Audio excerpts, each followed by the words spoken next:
Bienvenido o bienvenida. Seguimos con esta serie Ciudades y Desarrollo Sustentable, a la que la Coordinación Universitaria de Universidad Abierta y Educación a Distancia y el Programa Universitario de Medio Ambiente le damos la más cordial bienvenida. El título del programa del día de hoy es Desarrollo Económico y Medio Ambiente, evidentemente en el ámbito de nuestras ciudades. Jamás se logrará salvar y conservar importantes ecosistemas, hábitats y en última instancia un planeta sano si en los márgenes hay personas pobres, con mala salud y sin esperanza. Eso dice el Programa de Naciones Unidas para el Medio Ambiente. La Ciudad de México forma parte de las 16 mayores aglomeraciones urbanas del mundo, actualmente denominadas como megalópolis. Y, excepto algunas de ellas, las macrociudades están surgiendo y han surgido en condiciones de amplia desigualdad, pobreza, exclusión y deterioro ambiental, lo cual representa, sin lugar a dudas, un reto mayor para la construcción de la sustentabilidad basada en elementos de equidad ambiental, social y económica. El día de hoy discutiremos estos elementos, estos temas en relación a las ciudades en México, a la Ciudad de México, y también hablaremos de las ciudades en general. Y para ello tengo el gusto, el honor, el agrado de presentarles a ustedes a los invitados del día de hoy, quienes ya han sido invitados en este tipo de series por parte de nosotros. Al maestro Eduardo Vega. Eduardo, muchísimas gracias por estar con nosotros. Soy yo. El maestro Eduardo Vega es investigador de la Facultad de Economía y es actualmente secretario general de la misma. Muchas gracias, Eduardo. Y también está con nosotros el doctor Giancarlo Delgado, quien es investigador del Centro de Investigaciones Interdisciplinarias en Ciencias y Humanidades, y pues también él ha sido es visitante frecuente de estas series que organizamos para ustedes. Giancarlo, muchas gracias. Muchísimas gracias por estar con nosotros. Le recomendamos le recordamos nuestro número de buzón de voz para que nos deje sus recomendaciones, sus ideas, sus sugerencias. 56 22 87 20, 56 22 87 18, y también nuestro correo electrónico mirador@coaed.unam.mx. De verdad, déjenos sus ideas, sugerencias, qué temas le gustaría que platicáramos, qué temas le gustaría que estuviéramos discutiendo en su espacio. Y bueno, envíenos sus dudas, vamos a estar en vivo en Twitter, comentarios en @pumaambiente. Y bueno, pues sin más preámbulo, los invitamos a ver la cápsula que hemos preparado para el programa del día de hoy, que se ha intitulado Huella ambiental de una megalópolis.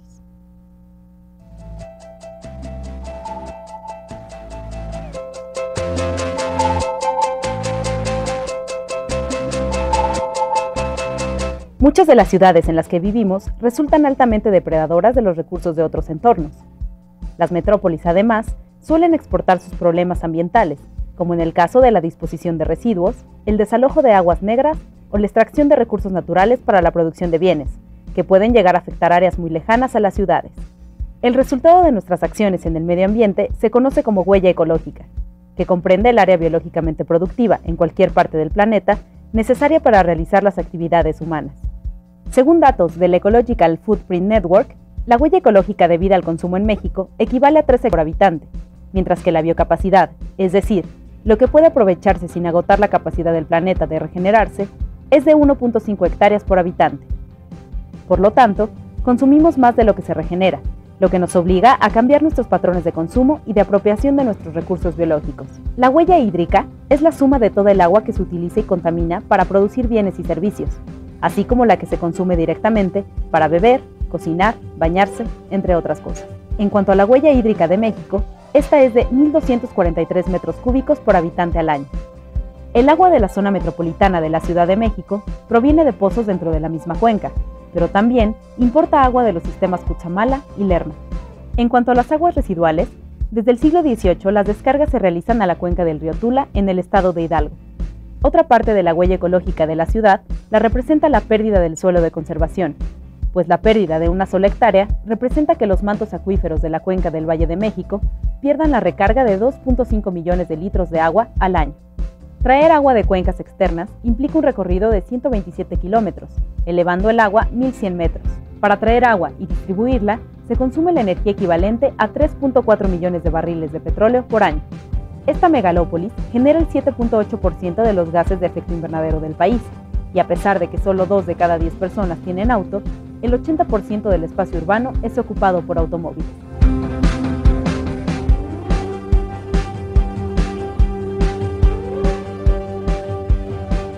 Esperamos que la cápsula haya sido de su agrado y la información presentada en ella útil para la discusión que vamos a dar en este programa del día de hoy.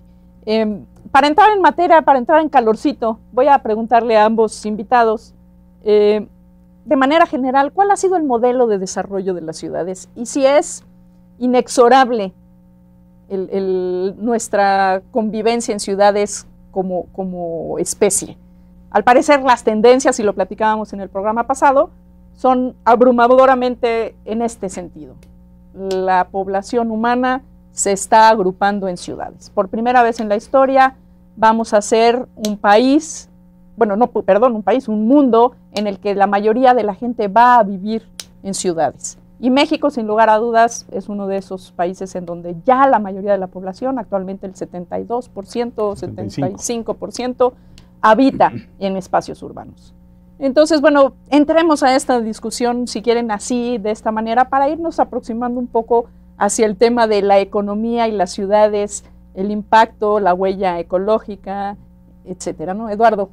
Sí, yo creo que la ciudad es en efecto una construcción histórica de las sociedades modernas, indiscutiblemente de las contemporáneas. Se consolida esta forma de asociación, de aglomeraciones humanas, por varias razones. Desde la economía uno lo puede explicar, no es la única perspectiva evidentemente desde la cual conviene analizarlo, pero desde la economía uno podría decir, la ciudad ofrece potencialidades y beneficios tales como economías de escala.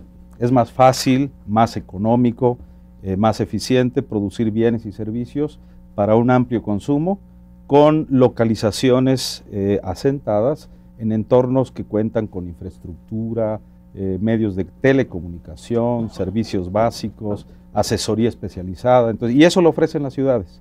Sin embargo, ciertamente hay un umbral en donde la ciudad de beneficios y potencialidades para el desarrollo se convierte en todo lo contrario. Conjuntamente o en forma simultánea de producir bienes, se generan males terribles, ¿no? Entonces, contaminación, alteración del entorno natural, el avance de las manchas urbanas se comen territorio, ecosistemas y demás, y entonces empiezan a tener costos importantísimos que hay que económicamente también valorar y reordenar el entorno urbano. Giancarlo, ¿es posible encontrar un justo medio para esta situación? Bueno, empezando con la pregunta inicial, valdría la pena por lo menos hacer una breve referencia a la parte histórica. O sea, la ciudad ha existido desde hace muchos siglos, lo que pasa es que ha cambiado su naturaleza.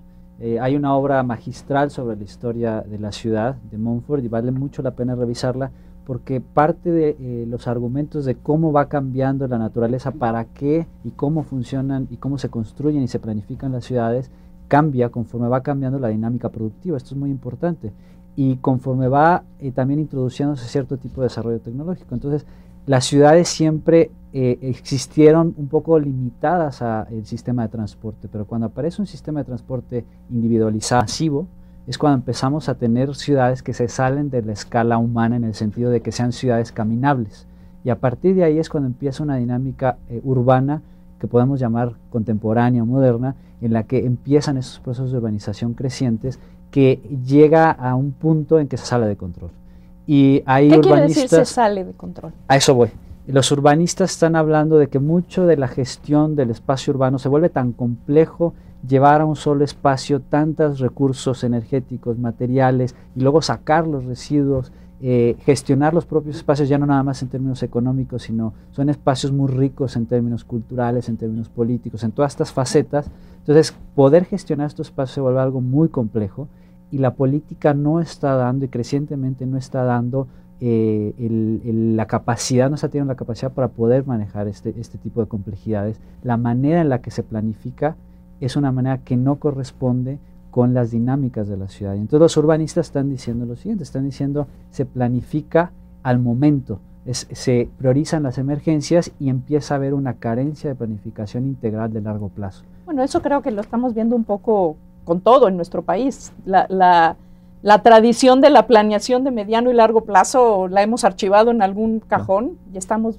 casi que al bote pronto respondiendo a emergencias, problemas, necesidades más bien inmediatas políticas, que realmente una visión de futuro. Ahora, platicábamos en el programa pasado con el etnólogo José del Val, esta idea que apuntas tú, las ciudades han existido desde hace muchos cientos de años en la historia de la humanidad, en particular en la historia de México. Y rara vez hacemos referencia a esas ciudades. E incluso rara vez hacemos referencia a esas ciudades para explicarnos las ciudades actuales en nuestro país. De hecho, muchas de las aglomeraciones urbanas actuales se corresponden con aglomeraciones urbanas prehispánicas. Claro, es que hay también una subordinación o una correlación entre la infraestructura que ya tenemos construida y lo que sigue.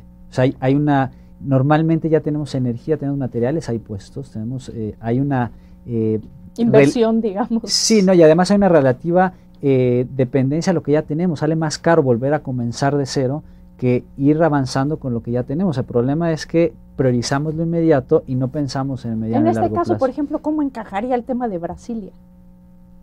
Claro que es una ciudad súper moderna, ¿no? Bueno, pero está hecha de cero. O sea, sí. Ahí sí dijeron, vamos a escoger el lugar idóneo, vamos a diseñar la ciudad idónea. Claro, hoy en día hay muchas cosas que pues no se esperaban cuando se construyó Brasilia, pero sigue siendo un ejemplo de esto nuevo, ¿no? O sea, ahí sí realmente dijeron, ¿cuál inversión previa ni nada? Vámonos a hacer algo nuevo y va a ser... Sí, yo creo que ahí las ciudades que ya tenemos son las que debemos de cuidar, de proteger, de conservar, de desarrollar, pero evidentemente con nuevos criterios que pasan por cuáles van a ser las nuevas fuentes prioritarias de energía, cuáles van a ser las inversiones públicas para ofrecer masivamente mejores condiciones de suministro de agua. Evidentemente un tema importantísimo es el transporte y la movilidad de las personas. Entonces las ciudades tienen mucha capacidad de concitar no solo nuevos asentamientos humanos y nuevas formas de desarrollo local y regional, sino que también, dado que hemos archivado, como decía Giancarlo y tú misma, la planeación urbana en México desde hace muchísimo tiempo, nuestro proceso de urbanización ha sido caótico, desordenado, más por dinámicas de la especulación inmobiliaria, ¿sí? Y la relación funcional y territorial de la conurbación con otros municipios, que la ciudad pierde sus fronteras y su capacidad, como decía Giancarlo, entiendo así cuando dice se sale de control, pues la ciudad pierde los polígonos originariamente previstos de su territorio y empieza a desbordarse literalmente, creando males terribles. Además con crecimientos así precarios, de pronto, precarios, pero además de pronto con este proceso de conurbación, de pronto la ciudad casi duplica su tamaño, claro, sin haber crecido solo la ciudad, sino nomás juntando estos espacios entre algunos espacios que ya existían y los procesos de conurbación.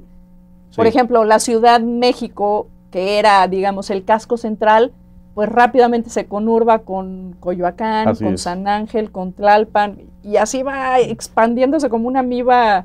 Hemos perdido, yo creo eso, con la planeación urbana hemos perdido la especialización de la ciudad. Hemos perdido la funcionalidad importantísima de los centros históricos, de las zonas especializadas en generar opciones de empleo industrial, de corredores financieros, estrictamente hablando, de corredores turísticos o de zonas diferenciadas en la ciudad, pero con atributos turísticos especiales. Entonces, ahora digamos como que no tenemos zonas, ¿no? Sí, no es.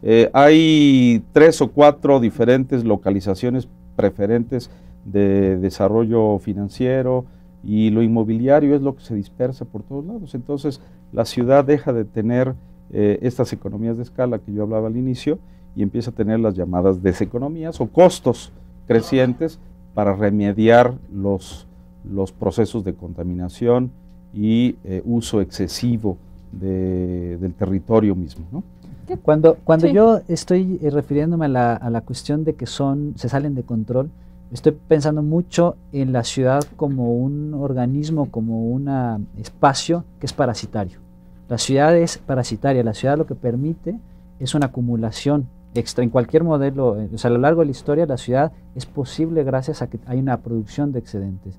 Y eso lo vemos, hoy día los espacios urbanos generan el grueso de la producción nacional y del planeta, en los distintos contextos en los que las veamos. Entonces, esto es muy importante porque son espacios que conforme van creciendo van requiriendo cada vez más energía, cada vez más recursos y van sometiendo a distintas dinámicas, distintas escalas de espacio. O sea, son espacios locales inmediatos, son espacios lejanos donde traemos el agua, donde traemos los alimentos o incluso las importaciones que hacemos para la Ciudad de México. Encontramos cosas de todo el mundo aquí y la ciudad tiene como tentáculos en todos estos niveles, a nivel mundial, a nivel regional, a nivel nacional y local, y todo esto se va generando ciertas sinergias, ciertos encadenamientos que pueden ser economías de escala o deseconomías al mismo tiempo, ¿no? Y luego la cuestión de la planeación, lo que estamos viendo es que hay una falta realmente de trabajo político serio, no hay una agenda bien hecha, y parte del asunto, por ejemplo, en la cuestión de especulación inmobiliaria tiene que ver con cómo se está dando este proceso. Hay una participación creciente. O quizás sí hay una agenda.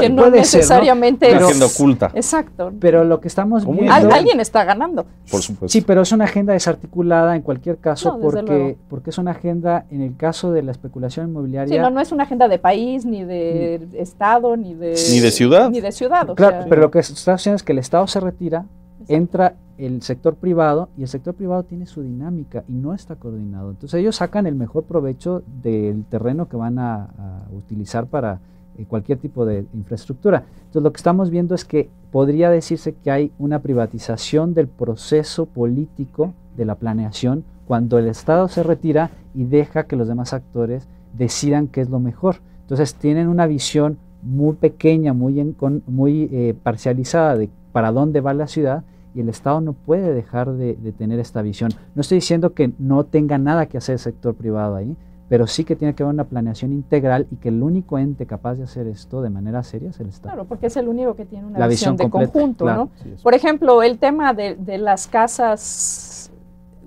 de las ciudades tinaco, ¿no? Que yo les llamo, que crecen, están creciendo y que son como pequeñas ciudades, porque son poblaciones grandes, más de 1000 personas. Así es.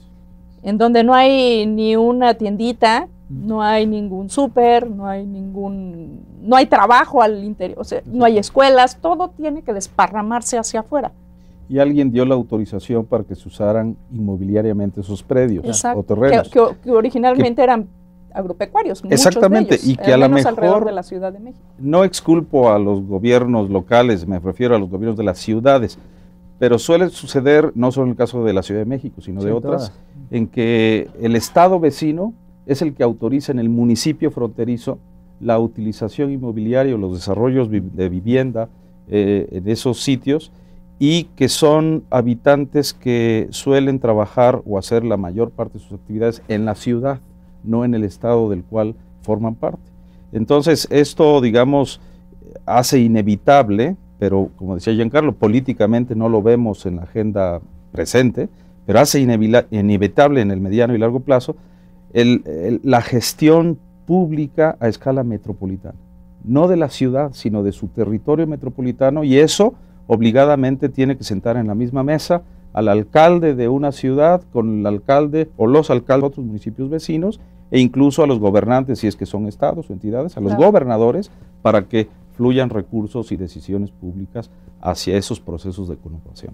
Bueno, la otra cuestión es que cuando se sientan o se llegan a sentar en algún nivel, se sientan los funcionarios y no los expertos de las distintas áreas que son necesarios, ¿no? Porque necesitas a alguien que tenga la planeación integral de transporte. Lo que tenemos en la Ciudad de México es planeación desarticulada, no hay alguien que esté viendo de manera articulada al mismo tiempo metro, autobuses, ciclovías, si queremos contemplarlas, sistema de transporte privado, sino hay autoridades independientes. Bueno, ni siquiera a escala de la ciudad, o sea, metro va por un lado, Cetravi va por otro lado, medio ambiente va por otro lado, o sea, el problema es que estos compiten entre ellos, son sistemas que compiten, y entonces de repente se hace una inversión carísima, muy costosa en un sistema de transporte, y de repente el sistema de al lado que acabas de poner te roba todo el pasaje.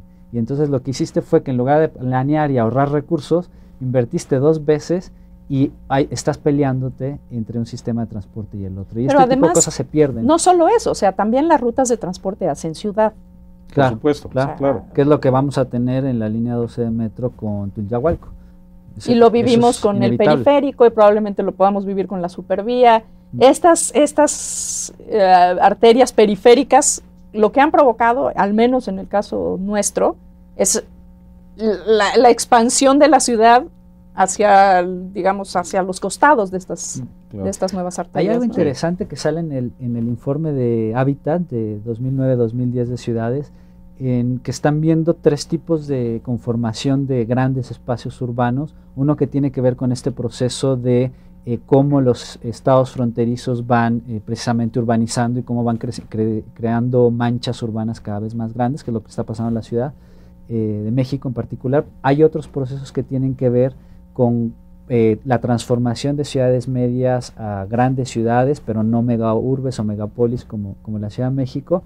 Y el otro tiene que ver con movimientos carreteros de mercancías, y entonces habla de corredores urbanos. Y tenemos un par en la Ciudad de México, uno que corre prácticamente de la Ciudad de México hacia el norte, yendo en dirección hacia Guadalajara, y el otro que baja de Estados Unidos por Monterrey y todavía más abajo. Entonces vemos cómo estas manchas urbanas no están respondiendo necesariamente a un crecimiento de una mancha urbana centralizada, como el caso del centro del país, que ya se habla incluso de un gran eje urbano que eventualmente podría integrar de manera mucho más cercana a Puebla, Morelos, etcétera, etcétera, sino que están respondiendo a este flujo de mercancías. Entonces muchas veces pensar el espacio urbano de manera aislada te dice ciertas cosas, pero luego hay que verlo con flujos de mercancías y la dinámica rural, por ejemplo, ¿no? Entonces, ¿qué está pasando aquí? Porque empezamos a tener estos cordones, esos corredores alargados de urbanismo que no se explican meramente con la dinámica urbana nada más, ¿no? No, es bien interesante cómo se hace ciudad, ¿no? O sea, cuáles son los elementos que están, y que además supongo varían de un país a otro, no necesariamente se corresponde solo por un asunto de planeación y que todas las planeaciones te lleven al mismo esquema o a la misma propuesta de solución. Esto tendrá que ver mucho con las idiosincrasias locales, con las necesidades locales, cómo se está desparramando la Ciudad de México y cómo otras ciudades no solo no están creciendo, sino que hay una fuerte migración hacia otros espacios. Poblados que eran relativamente grandes e importantes están disminuyendo la presencia de población y está migrando. Ahora, ciertamente el campo mexicano es el que está en déficit, ¿no? Sí. Estamos perdiendo población importantemente en el campo, y una de las preguntas como consecuencia de esto es, ¿y quién nos va a alimentar? Sí. ¿De dónde vamos a sacar el alimento? Claro, esa es una cuestión, y la otra es, las ciudades no están siendo, al menos en términos eficaces, centros de absorción provechosa y productiva de esta población que pudiera migrar a la ciudad como en búsqueda de un mejor nivel de vida, un mejor nivel de empleo, un mejor enganche social de esa persona y de su familia, etcétera. Pero digamos, uno de los factores que dinamizan el crecimiento de las ciudades sin duda es el déficit habitacional, ¿no? El desdoblamiento de las familias como un hecho natural, digamos, o socialmente natural, si se puede decir así, un hecho estadísticamente esperable, estimable, cuantitativamente hablando. Es decir, necesitamos tantas viviendas al año de aquí a los próximos 20 o 30 años. Eso puede ser un hecho incontestable. El problema es dónde construimos o localizamos esas viviendas. Claro. Sí. Oye, una pregunta en ese, sí.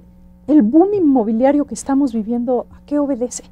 Bueno, yo diría... ¿Cómo nos lo explicamos? ¿Hay dinero en el país? ¿De dónde está? ¿Quién compra? ¿Quién vende? ¿Quién construye? Los datos, pero prefiero que Eduardo estaba... No, mira, yo... Perdón que te interrumpa, pero es que de repente por supuesto. Saltó... Antes de responder por la mala ruta, ¿no? De dónde sale el dinero, yo diría, hay algunos hechos que promueven la demanda, ¿no? De vivienda. Y es atendible en relación a los, digamos, a los pronósticos o proyecciones demográficas y el desdoblamiento de las familias. Cada vez más buscamos dónde vivir. Y entonces se necesita atender a esa demanda presente y futura con desarrollos inmobiliarios. Sin embargo, estamos excediendo en la oferta.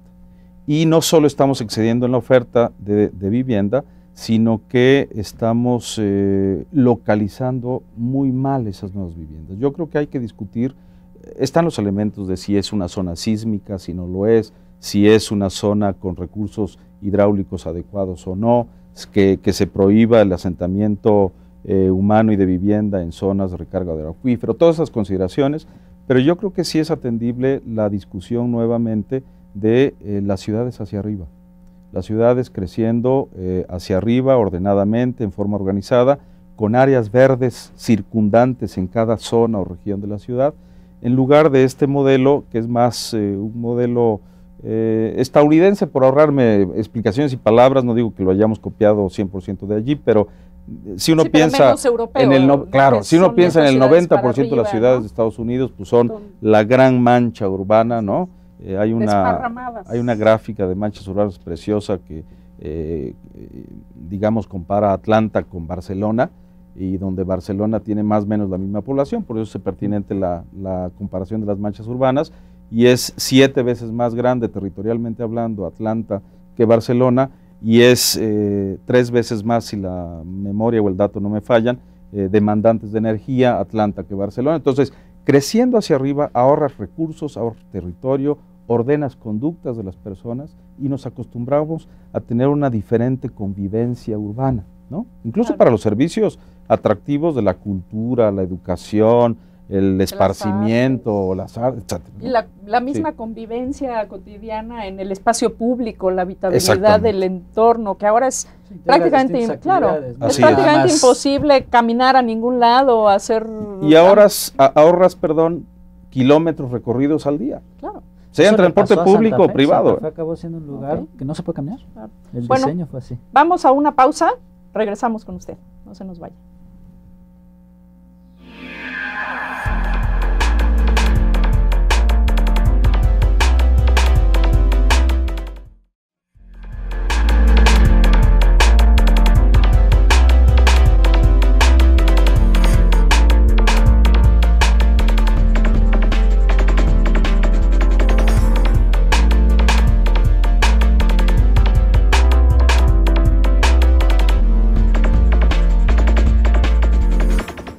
Que sigue aquí con nosotros. Estamos aquí charlando sobre ciudades y desarrollo sustentable, y estábamos aquí viendo el tema de la economía y las ciudades, y estamos discutiendo durante la pausa, mientras usted disfrutaba de algunos comerciales, nosotros charlábamos del tema de la ciudad, y estábamos viendo algunos, Giancarlo quería comentarnos algunos datos de cómo se originan algunas propuestas de planeación, que veíamos hace un rato que México ha renunciado de una manera importante al tema de la planeación desde el Estado, y cómo estamos haciendo política, en este caso política de construcción de ciudad.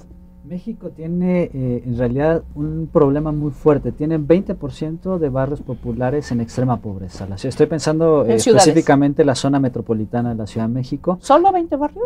20% de la población vive en prácticamente los barrios más pobres a escala mundial, y un 60% de los barrios de la ciudad son en otras escalas de pobreza. Estamos hablando que más de la mitad de la ciudad es pobre. Cuando decimos pobre... Estábamos pensando $2 para abajo, ¿no? $2 al día. $2 diarios al día, 40% y 20% adicional por debajo del dólar. Son los datos del Banco Mundial. Ahora, esto estamos pensando por persona, no estamos pensando por familia, ¿no?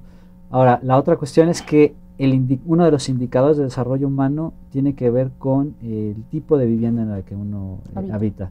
Y entonces, para poder cumplir con las metas del milenio, digamos, de cómo subimos el indicador a nivel nacional, el Banco Mundial, a nivel mundial, lanzó un proyecto que se llama Slum Upgrading, que sería mejora de barrios populares, utilizando el concepto de nosotros de este tipo de zonas de vivienda. Digamos, en Brasil sería mejora de las favelas.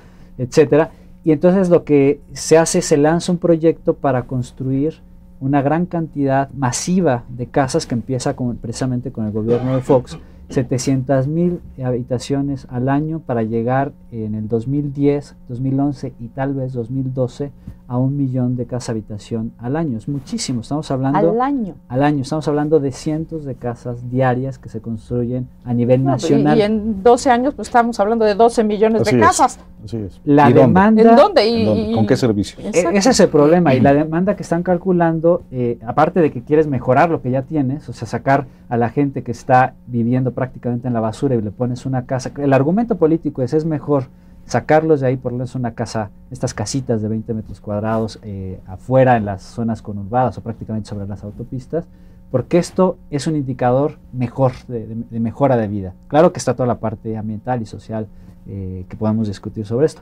Y aparte está la demanda. Entonces, para el 2030 el banco calcula para el país 45 millones de casas necesarias por el crecimiento poblacional que tendremos para entonces. Entonces estamos en un panorama bastante complejo, porque sí, ¿dónde vamos a poner esas casas? Así es. ¿Y dónde vamos a poner a la gente? Porque también va a estar la gente, ¿no? Entonces, eso es un problema.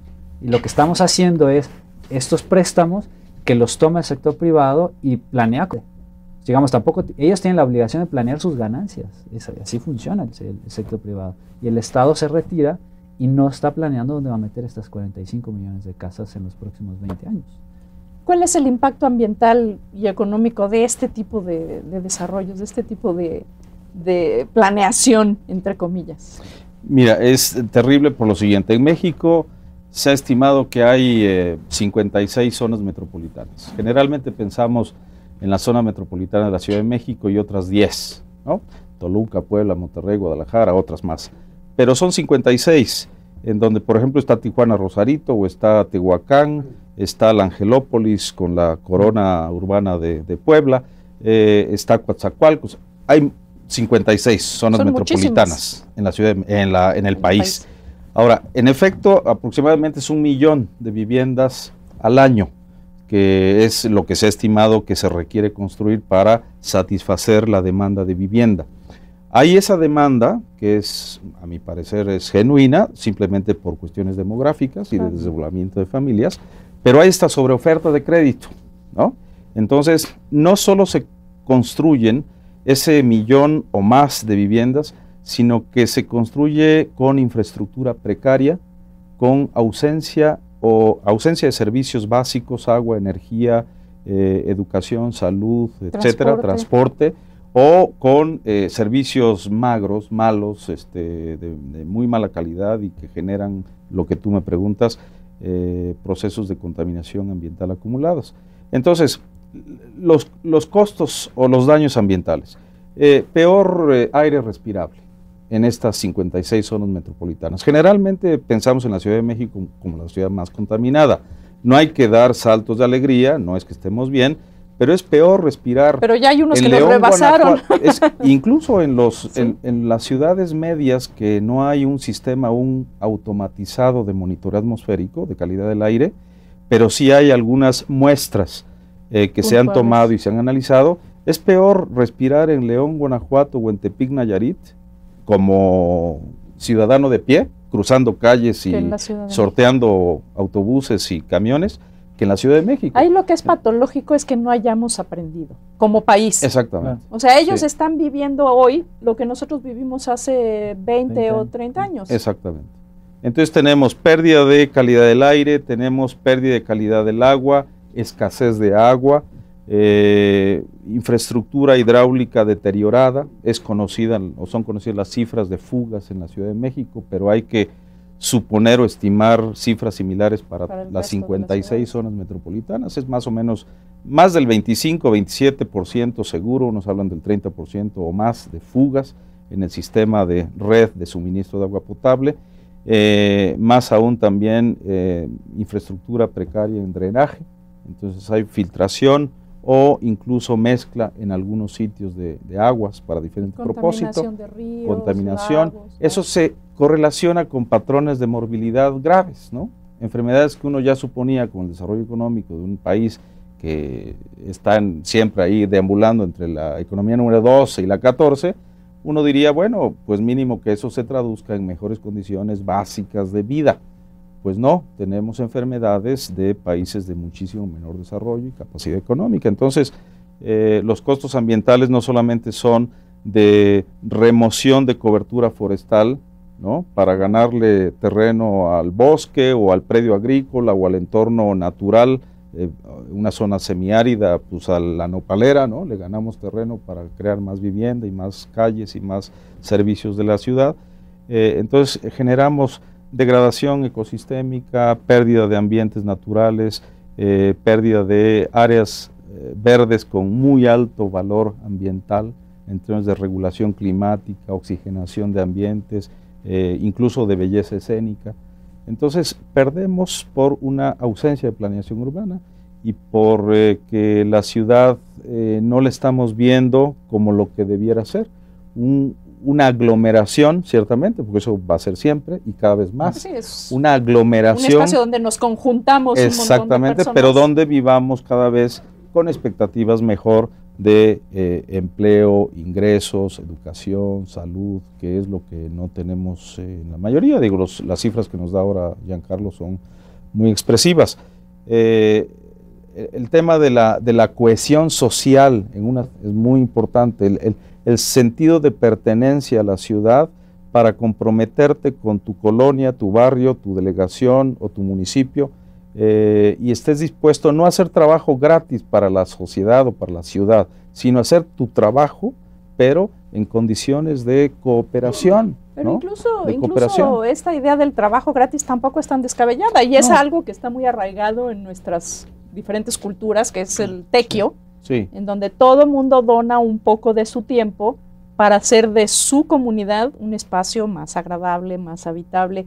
Pero yo creo que esta es una de las cosas que más hemos perdido, al menos en la mayoría de los espacios de la Ciudad de México. Sí. No quiero decir todos, porque hay colonias que aún conservan esta condición de identidad y de pertenencia, pero el mismo Pepe del Val nos platicaba en la sesión anterior, cuando él se encontró con un colega mexicano fuera del país, y se identificaron rápidamente como mexicanos, y Pepe le preguntó, ¿y tú qué eres? Y él le dijo, yo soy Tojolabal, y el otro le dijo, ¿y tú qué eres?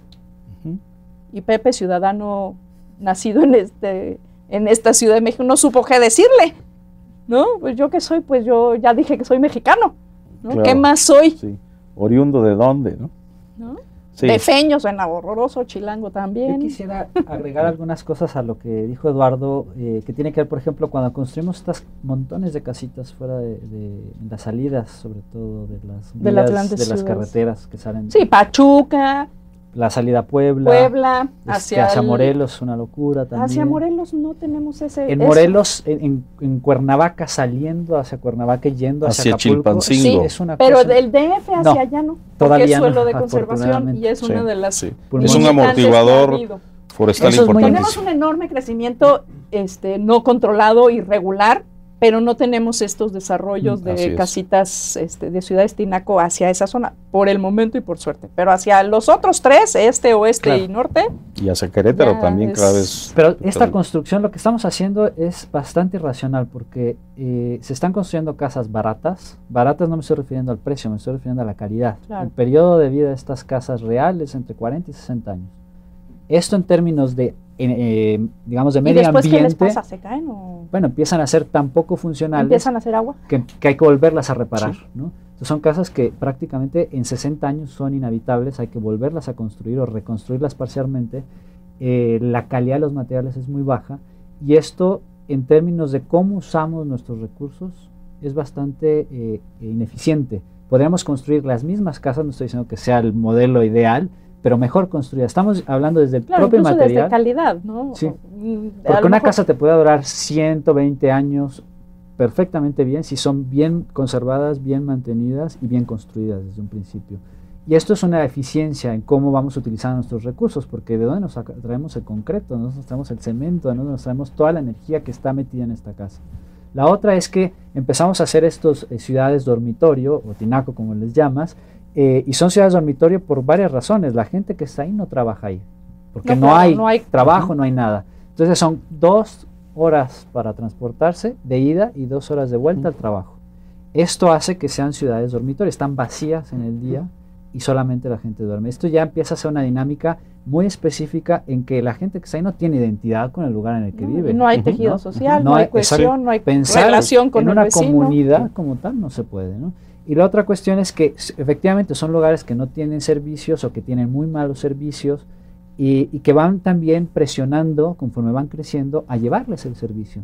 Y entonces de repente tienes un desordenamiento territorial. Claro, porque además no puedes negarles el servicio de luz, de agua, de gas, o sea, un montón de... Claro, es parte de esta dinámica, ¿no? Claro, de entonces, servicios básicos. No hay planeación, pero al final la ciudad te va a crecer por ahí. Quieras o no, esta gente va a llevarse el agua o por sus propios medios o va a presionar para que haya más agua, va a haber cada vez más gente ahí, para que tengan sistema de transporte público, sea cual fuera ese. Entonces, es inevitable esa mancha urbana que se vaya extendiendo. La única manera es política que gestione ese espacio, y el problema es que entonces va precisamente pisando suelo de conservación, y que esto es muy, muy importante y muy delicado para Ahora, pero aquí hay un punto bien interesante, y es, porque pareciera inexorable mientras sigamos creciendo en términos poblacionales, porque a diferencia de las ciudades europeas, cuyo pico de crecimiento ya fue hace varias décadas, y voy a decir, bueno, pues no están creciendo esas ciudades porque la población no está creciendo, más o menos se mantiene y en algunos casos hasta decrece. Pero nosotros seguimos todavía en la cuesta. ¿Es inexorable ese crecimiento? ¿Es inexorable esa expansión de las ciudades, ese desparramamiento? ¿O realmente hay posibilidades de generar un ordenamiento del territorio y una propuesta de política de desarrollo urbano que nos permitiera aprovechar el espacio digamos, en la vertical y no en la horizontal? ¿Sería plausible? Sí, primero yo diría considerando lo primero que señalas, el Censo de Población y Vivienda 2010 nos dio algunas sorpresas. Estamos creciendo más demográficamente de lo que suponíamos. Y eso es realmente impresionante, que nos sorprenda el censo. Sí, para el 2050, o sea, mitad de este siglo XXI, estimábamos hace todavía poquitos años que íbamos a ser más o menos entre alrededor de 130 millones de mexicanos. Ahora sabemos que según estas nuevas cifras vamos a ser como 160, o sea, 30 millones más. Eso se va a concentrar, como ya lo venimos diciendo, en las ciudades mexicanas, en particular en algunas de las 56 zonas metropolitanas. Entonces, yo creo que en esas 56 zonas metropolitanas, y dado que son metrópolis, el gobierno federal tiene una obligación, una responsabilidad indelegable. Estoy consciente, y ojalá que siga siendo así, que las ciudades sean gobernadas por sus alcaldes, que los gobiernos locales sigan siendo autónomos. Pero necesariamente hay un... Pero el gobierno federal, como se traslapan los territorios municipales, estatales y metropolitanos, tiene la obligación indelegable de inducir una política pública de desarrollo metropolitano con todo esto que estamos diciendo. ¿En dónde vamos a vivir? ¿Hacia los lados o hacia arriba? Pues si somos zona sísmica, a lo mejor no conviene hacia arriba. Donde sí se pueda y donde no sea zona de recarga del acuífero, pues entonces sí hacia arriba. Y entonces no aprovechemos el crédito que viene de los mercados internacionales o de los propios promotores del crédito inmobiliario para construir casas sin ton ni son, sino con una definición de política pública que ordene el territorio, que redescubra los centros históricos, que ordene el tránsito en las ciudades. Y yo quisiera cerrar esta respuesta con 3 puntitos de política pública, que es a lo que ya apunta Giancarlo, ¿no? ¿Qué necesitamos hacer? El diagnóstico es malo, pero ¿qué hacemos, no? Claro. Yo creo que tenemos que insistir en la gestión del patrimonio inmobiliario, del equipamiento público de las ciudades y de hacer una transición hacia una infraestructura urbana ecoeficiente. Muy bien. ¿No? Permítanme los invitados, permítame el público, lo vamos a invitar a que vea un sondeo que se realizó durante el Festival Nacional del Conocimiento Tu Biodiversidad, que organizó la Universidad Nacional Autónoma de México junto con el gobierno de la Ciudad de México. Y bueno, hicimos un sondeo con los chicos y las chicas que allí estuvieron. Acompáñenos.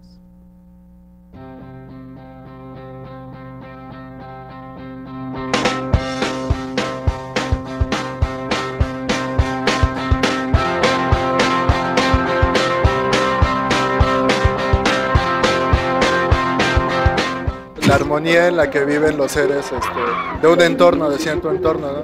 Y es importante porque si se logra perder, digamos, uno de esos factores que es cada ser vivo que vive dentro de ese ambiente, todo el ecosistema se cae, o sea, todo pierde la armonía. Es el entorno en el que vivimos, en el que nos desarrollamos y crecemos y por lo tanto, pues forma parte de nosotros, ¿no? O sea, somos nosotros más bien.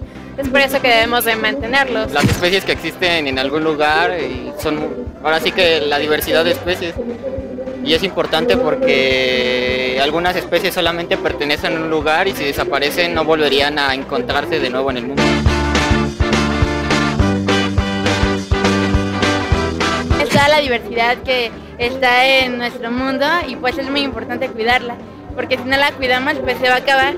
Acá nos decían que pues aquí, bueno, en el ecosistema que vivimos estaba muy verde, pero no sé, con el tiempo, con la mano humana se va a ir a acabar y se va a quedar como en desierto y se va a terminar. Las distintas formas de vida que podemos encontrar en el planeta se puede ver desde 3 puntos de vista, que es desde el punto de vista especie, que es la que comúnmente vemos, diferentes organismos, la genómica o genética, ¿verdad?, que se va a referir al pool genético aún dentro de la misma especie, que también es rico México en eso, ¿sí? Y la otra es de biomas.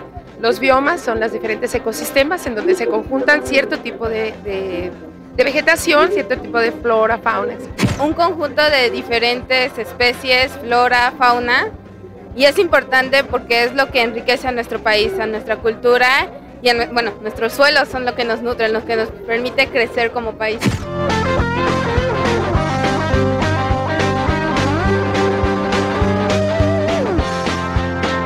La biodiversidad sí está en riesgo, ya que en los últimos años, últimos 50 años, se habla de una disminución de hasta el 50% de la biodiversidad que teníamos. Y esto se debe principalmente a la industria y a la globalización que se está haciendo del producto. Más que nada la contaminación, ¿no? Como por ejemplo lo de San Ángel, bueno, la de biodiversidad de San Ángel, de IDCU.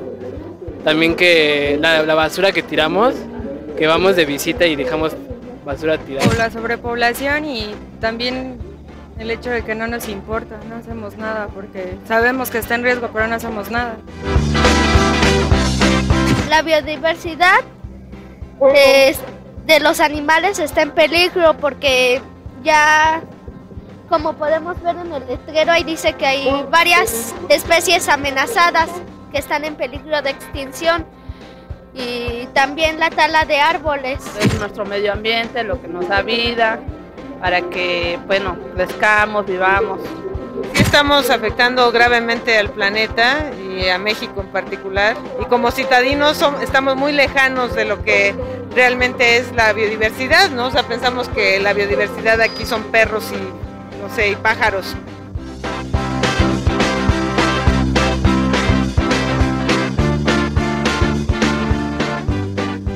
Pues sí, tu biodiversidad.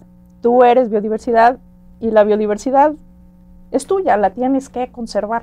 Y ese fue el mensaje de ese festival y pensamos que realmente logramos transmitir esta idea en un festejo donde la universidad se fue a la plaza.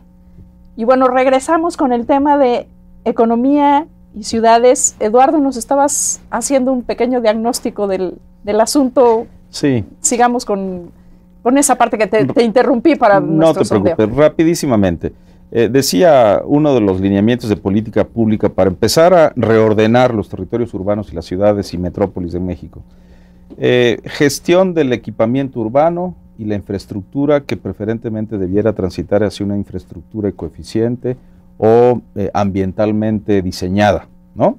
Eso es desde colectores de agua pluvial hasta redefinición del aprovechamiento energético de rellenos sanitarios y el rediseño también de la red de las correas de transportación de residuos. Nosotros tenemos en la Ciudad de México... Gentes. Sí, pero pensando en residuos, digamos, sí. Tenemos 3 estaciones de transferencia y ya sabemos dónde están ubicadas. Entonces no es tan sencillo decir, ahora ubiquemos el relleno en otro lugar, porque entonces esa red de transferencias ya no nos es útil. Claro. Entonces tenemos que rediseñar todo el sistema conjuntamente y su infraestructura. El otro tema importante es el de la administración de los espacios públicos. no podemos seguir permitiéndonos deforestación urbana o remoción de coberturas forestales en la ciudad para desarrollos inmobiliarios o cualquier otro propósito de esta índole. Tenemos que preservar esas áreas urbanas verdes que tienen valores ambientales importantísimos. Y tercero, yo diría, la Ciudad de México y otras de estas metrópolis mexicanas, Guadalajara, Monterrey, Puebla, Toluca, Pachuca, etcétera, no son ciudades económicamente débiles, no, son claro, ciudades importantes. Son las ciudades donde se está económico. Generando el Producto Interno Bruto del país. Claro, no como empresa radicada allí, sino como ciudad, debieran ser ciudades financiables, no solo con sus propios recursos, sino sujetas de crédito, pero con una definición de política pública de desarrollo urbano y organización metropolitana que use adecuadamente el crédito. Giancarlo, un minuto para Yo cerrar. agregaría un par de cuestiones. Hay muchas experiencias, o sea, no tenemos que inventar el hilo negro en todo, hay un montón de experiencias que podemos revisar. En Colombia, por ejemplo, las nuevas infraestructura que se construye, hay que combinar construcciones baratas, construcciones más caras, de tal manera que puedas integrar y no tengas una comunidad de, por ejemplo, ecocolonias o ecobarrios con rejas, con seguridad privada y luego los barrios miseria por el otro lado, sino cómo haces comunidad realmente, porque la comunidad va a ser la base de poder gestionar todo esto de manera integral. Y hay una experiencia bastante interesante en Colombia, y no en Colombia en cualquier lado, sino en Cali, una de las cunas de narcotráfico. O sea, esto de que no puedes mezclar dos niveles o estratos sociales, eso no es cierto, se puede hacer perfectamente bien. La otra, por ejemplo, en Barcelona hay todo un experimento de que el Estado compra las tierras donde se va a hacer la expansión urbana a futuro, y se planea, ¿y qué se va a poner ahí? No nada más en dónde, sino qué y con qué normativa. La normativa de vivienda verde, primero, no es obligatoria en este país, que además la acabamos de hacer, y es muy débil. Entonces podemos fortalecer por ahí muchas acciones políticas, y me sumo también a las que ya indicaba Eduardo. Muy bien, bueno, pues ahí tiene usted, economía, medio ambiente, ciudad, son todo un tema, uno y lo mismo. Esperamos que nos acompañe con nuestro siguiente programa, que será Ciudad para quién, no solo cómo impactan nuestras ciudades, cómo reciben recursos, cómo generan desechos, sino también para quién estamos planeando la ciudad. Cómo planeamos una ciudad quiere decir para quién la vamos a hacer. Nos vemos el próximo programa. Muchas gracias, Eduardo, muchas gracias, Giancarlo, muchas gracias a usted por habernos acompañado.